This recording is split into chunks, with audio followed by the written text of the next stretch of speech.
오늘은 영화 추락의 해부에 관해서 리뷰하겠습니다. 추락의 해부는 누구나 느끼지만 말할 수 없는, 가까운 사람에게서 느끼는 깊고 복잡한 감정을 끝까지 파헤치려는, 하지만 끝내 본질에 다가갈 수 없다는 걸 말하는 영화입니다. 이 영화를 본 관객의 스펙트럼은 다양하겠지만 저는 이 영화에 깊게 몰입했습니다. 죽은 다니엘의 처지에 공감하는 입장이기 때문입니다. 똑같은 상황은 아니어도 부부로 살면서 누구에게도 말하기 어려운 부부 사이에서만 느낄 수 있는 내밀한 감정이 있습니다. 특히 영화 속 다니엘과 산드라는 글을 쓰는 사람입니다. 산드라는 작가로 어느 정도 성공한 인물이고, 다니엘은 소설을 쓰려 애쓰지만 뜻대로 되지 않는 상황이어서 절망하고 있습니다. 사뮤엘이 스눕을 데리고 산책을 나갔다 돌아오니 아버지 다니엘이 문 앞 바닥에 쓰러져 피를 흘리고 있었습니다. 사뮤엘은 집안에 있는 엄마 산드라를 소리쳐 부릅니다. 다니엘은 머리에서 피를 흘리며 바닥에 누워있고 이미 숨이 멈춘 상태입니다. 산드라가 신고하고 구급차와 경찰이 도착해 시신을 수습하고 경찰이 초동 수사를 합니다. 사건의 발단은 갑작스럽고 모호하게 전개됩니다. 상황으로 보면 다니엘이 자살한 사건으로 간단하게 마무리할 수 있는 내용입니다. 하지만 사람이 죽은 사건이 발생하면 경찰은 의무적으로 수사해야 합니다. 시신을 부검해서 사인을 밝히고 각종 정황 증거를 모아 타살의 가능성은 없는지 확인해야 합니다. 이런 과정은 당연하지만 가족에게는 큰 고통입니다. 법의학으로 확실하게 단정할 수 없는 죽음이 되면서 검찰은 산드라를 살인 용의자로 기소합니다. 이제 영화는 법정 드라마로 바뀌고 법정에서 증언하는 사람들을 통해 사건의 실체가 조금씩 드러납니다. 법정에서는 부부인 다니엘과 산드라의 입장이 아닌 주변 사람들의 증언이 사건의 본질을 밝히는 듯 보이지만 오히려 사건의 진실을 가리고 복잡하게 만드는 장치가 됩니다. 영화에서 사건의 핵심은 다니엘의 죽음을 둘러싼 사실을 밝히는 내용이 아니라 다니엘이 죽음에 이르는 과정이고, 다니엘과 산드라 두 사람의 감정이 변해가는 과정입니다. 다니엘이 자살을 했거나 산드라가 다니엘을 살해했어도 결과는 크게 다르지 않습니다. 법정에서 다니엘과 산드라가 나눈 대화 녹음이 공개됩니다. 그건 다니엘이 녹음한 것으로, 일상의 대화를 녹음한 이유는 그가 계속 소설 쓰기를 시도했고 소설 소재 또는 아이디어를 수집하려는 생각으로 녹음을 자주 했던 것으로 밝혀집니다. 하지만 다니엘은 사망하기 전날 산드라와 격렬하게 말다툼하는 장면을 녹음했고 그 상황은 산드라에게 불리하게 작용합니다. 녹음된 상황을 짐작하면 산드라는 다니엘을 심하게 비난하고 심지어 다니엘의 뺨을 때립니다. 두 사람이 서로 격렬하게 감정의 골이 깊어지게 되는 원인이 다니엘의 죽음과 직접 관련이 있고, 외부 사람들은 다니엘의 입장을 알지 못하고 산드라의 의견만 듣게 되므로 정보의 불균형이 일어납니다. 따라서 다니엘의 입장을 옹호하는 사람과 산드라의 입장을 옹호하는 사람이 나뉘고, 이 사건은 산드라가 다니엘을 직접 살해하지 않았더라도 타에 의한 자살, 즉 산드라의 이기적인 태도, 다니엘을 존중하지 않는 건 물론 다니엘을 인격적으로 무시하고 멸시하는 태도가 다니엘이 자살하게 되는 동기가 된다고 볼 수 있습니다. 산드라를 옹호하는 입장이라면 산드라가 대단히 독립적이고 이성적인 여성이라고 말할 수 있습니다. 산드라는 성공한 작가이며 다니엘과 비교하면 매우 이성적인 인물입니다. 원론으로 보자면 감성적인 다니엘보다 이성적인 산드라가 더 합리적으로 보일 수 있지만, 법정에서 드러나는 산드라의 또 다른 모습은 대단히 이기적이고 자기중심적이며 다른 사람을 배려하거나 공감하지 못하는 일종의 사이코패스에 가까운 성격을 가진 사람처럼 보입니다.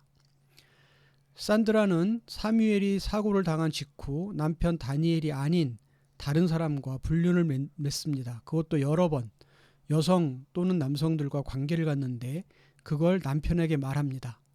그것도 처음 한 번만 자백하고 그 뒤로도 산드라는 여러 명의 여성 또는 남성과 육체 관계를 갖는데 그건 다니엘에게 말하지 않습니다. 그러면서 산드라는 사무엘이 사고를 당해 고통스러울 때 괴로움을 잊으려 한 행위였다고 자기 합리화를 합니다. 산드라의 뻔뻔함은 여기서 그치지 않습니다. 다니엘이 써놓은 소설의 메모를 보고 그 아이디어를 가져가 자기 이름으로 소설을 쓰고 성공하는데 다니엘이 동의했다고 말하며 전혀 부끄러움이나 죄의식을 갖지 않습니다. 산드라가 완전히 냉혹한 인간은 아니지만 그의 이성적이고 냉정한 태도는 가까운 사람에게 상처를 줍니다. 그걸 산드라 본인만 모르고 있습니다. 반면 다니엘은 우유부단한 성격에 자신보다는 주위 사람을 배려하는 태도를 보입니다. 그는 대학 교수로 일하는 한편 소설을 쓰고 싶은 열망이 강합니다. 아니, 대학 교수를 그만두고 오로지 소설만 쓰는 작가가 되길 간절히 바라죠. 하지만 이미 산드라가 작가로 이름을 날리고 다니엘은 소설을 쓰기도 했지만 완성하지 못하고 포기합니다. 다니엘은 아들 사무엘이 시각장애인이 된 책임이 자기에게 있다고 자책합니다. 자기가 학교로 데리고 갈 차례에 소설을 쓰다 시간이 늦었고 그 때문에 사무엘이 사고를 당해 시력을 잃게 되었으니 자책하는 것은 어찌 보면 당연합니다. 다니엘이 대학 교수를 그만두고 본격 소설을 쓰려면 가정경제의 어려움을 해결해야 하는데 그 방법으로 다니엘은 고향으로 돌아와 집을 수리하고 집의 일부를 에어비앤비로 활용할 생각을 합니다. 대학 교수를 하며 틈틈이 집을 수리하는데 진도는 잘 나가지 않고 시간이 부족하니 소설을 쓸 수 없어 다니엘은 초조하고 답답합니다.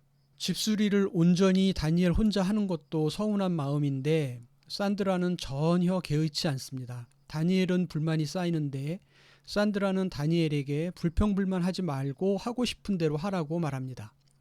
이기적인 산드라와 달리 많은 걸 양보하며 살고 있다고 믿는 다니엘은 그런 산드라의 말에 더욱 감정이 상합니다. 하고 싶은 걸 하며 살라고 말하지만 현실은 그렇게 할 수 없다는 걸 알면서 마치 조롱하고 비웃는 것처럼 들리기 때문입니다.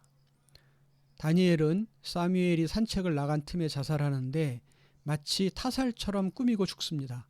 그건 산드라에 대한 복수이며 산드라가 곤경에 놓이고 법정에서 제대로 방어하지 못하면 감옥에 오래 갇혀 있을 거라는 계산까지 한 죽음입니다. 다니엘은 자신의 죽음으로 산드라에게 복수한다고 생각합니다.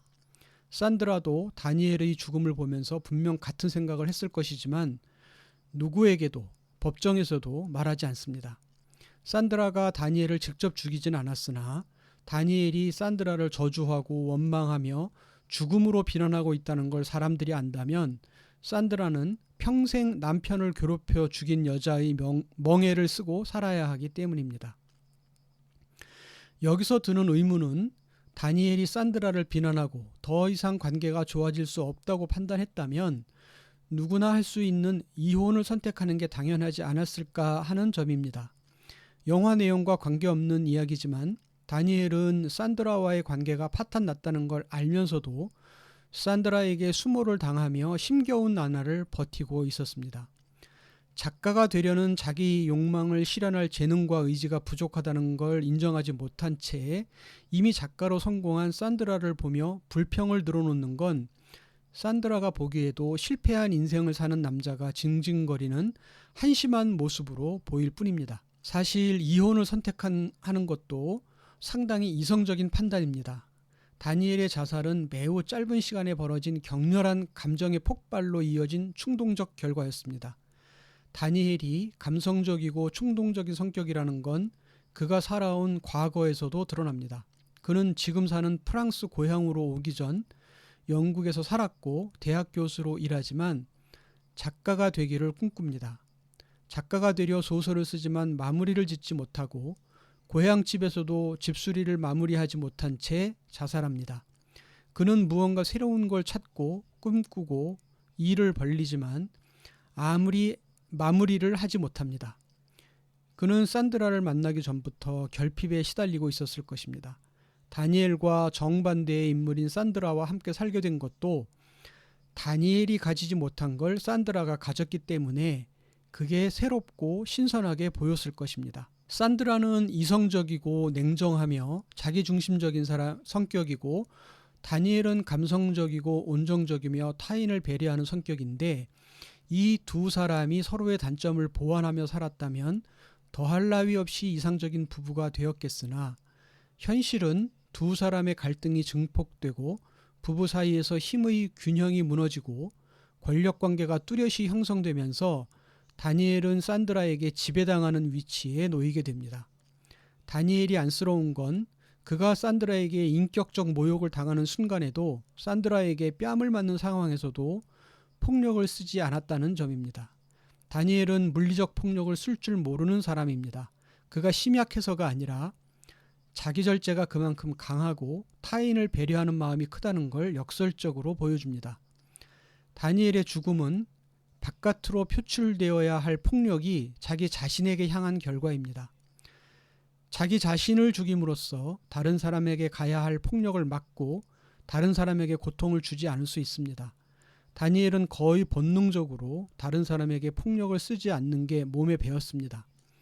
그럼에도 산드라에 대한 미움과 증오의 마음은 결국 스스로를 살해하는 단계에 이르고, 자기가 죽게 되면 산드라가 고통당할 것이라는 것도 알고 계산하고 자살했을 게 확실합니다. 산드라는 결국 자신의 결백을 입증했고, 그 결정적 증언은 아들 사뮤엘을 통해 나오지만 사뮤엘의 증언이 어디까지 사실인지 진실인지는 누구도 알 수 없습니다. 사뮤엘 역시 아버지와 엄마 사이의 진실을 알지 못한 상태에서 자신이 알고 있는 정보만으로 판단해야 합니다. 아버지가 살해당했을 가능성도 있지만 이미 죽은 아버지와 자신을 돌봐줄 어머니 사이에서 올바른 선택이 아니라 합리적 선택을 하라면 당연히 어머니를 살리는 쪽이 타당하지 않았을까. 산드라는 결백을 입증하지만 다니엘이 죽으면서 남긴 감정의 외침은 산드라의 내면에 남아 평생 사라지지 않을 것입니다. 누구도 알 수 없지만 산드라만은 알고 있는 다니엘의 고통과 분노의 감정, 그건 다니엘이 사라지고 시간이 많이 흘러도 산드라의 삶에서 지워지지 않는 흔적으로 남게 됩니다. 네, 이상입니다.